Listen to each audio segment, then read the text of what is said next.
is Michael Crook. I'm a professor at Pepperdine. I teach strategy, which is the last class MBAs take before they graduate with an MBA. I grew up in Aloha, Oregon, which is a very small town outside of Beaverton, outside of Portland. I was really excited to join the Navy and, see the world, as I said back then. And I remember getting on the plane in Portland, Oregon, and taking off in the plane. I'd never been in a plane before. And I looked out the window and I said, I don't care what's going to happen in the next 4 years. It's already worth it. It was just like, it was like, yes, this is going to be a great adventure. Oh, I remember getting to boot camp and just crying my eyes out, just going, what did I do? Why did I do this? How could I even consider doing this? And I saw the movie for the SEAL teams and Bud's training. I said, yeah, I think that looks great. And I didn't have anything guaranteed, so I said, I'll take the test. And I took the physical test and passed it and got orders to Bud's. I was just, like, whoa, there I was. And my class 89, I think we had close to 120, 130 other recruits. And they were all bigger and stronger and smarter than me, and I didn't think I had really much of a chance to make it through. At the beginning of Hell Week, they told us to do a 4-mile time to run about as fast as you could go. And of course, we all had PRs, our best times. And then a few days into Hell Week, they say, okay, we're going to do a 4-mile time run again. And this time, if you don't beat your time from the start of Hell Week, you're out.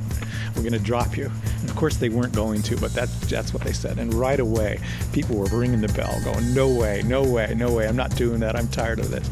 And I didn't beat my time, but I came close to it. And after reflecting on it, I just realized the power of the brain, just what we could do if we mentally told ourselves we could do it. I've always felt like I had a secret sauce above people that hadn't gone through it. Bud's training was really the turning point in my life. I had very little direction in my life up until that point. And I was also very much an individual.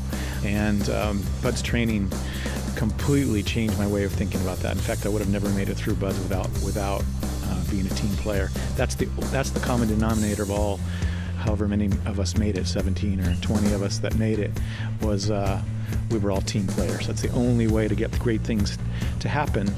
And I found that out in my business career, is that you have to have great teams. So I spent 4 years in the teams, and I got out and started going to college, and we're just loving it. I mean, just all of a sudden, I never had liked school before. All of a sudden, I was loving school. I was loving learning. I was loving being an entrepreneur.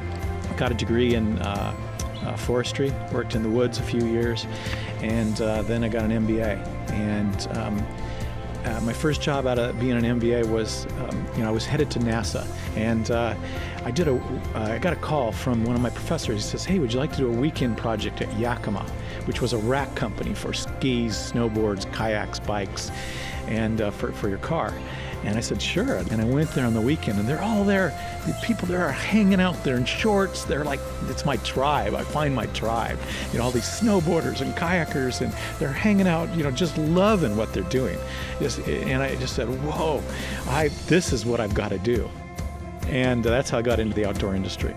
So I was in the outdoor industry, which is, I was a kayaker and a cyclist and a runner. I loved that stuff. So I found what I was really passionate about. And I kind of was looking around, and what was instilled to me in the teams is, okay, where do I want to be? What's my goal? What's my mission? Where am I going? And I thought, wow, outdoor industry, 2 best companies, REI and Patagonia. I said, well, I'm going to be CEO of one of those companies. And that was probably 1988.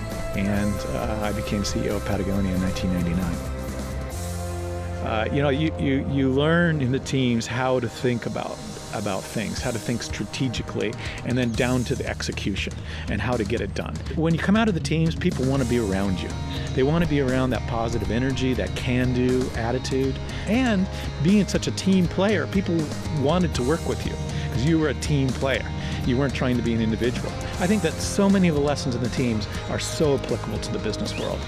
I went from Yakima to Moonstone, where I took over a much larger role, to my first kind of a general manager, president role was at Kelty, the backpack company.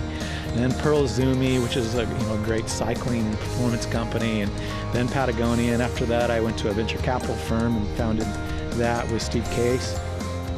And after I finished with the venture capital, I started teaching and consulting. So all the lessons I learned in the team have helped me all along the way.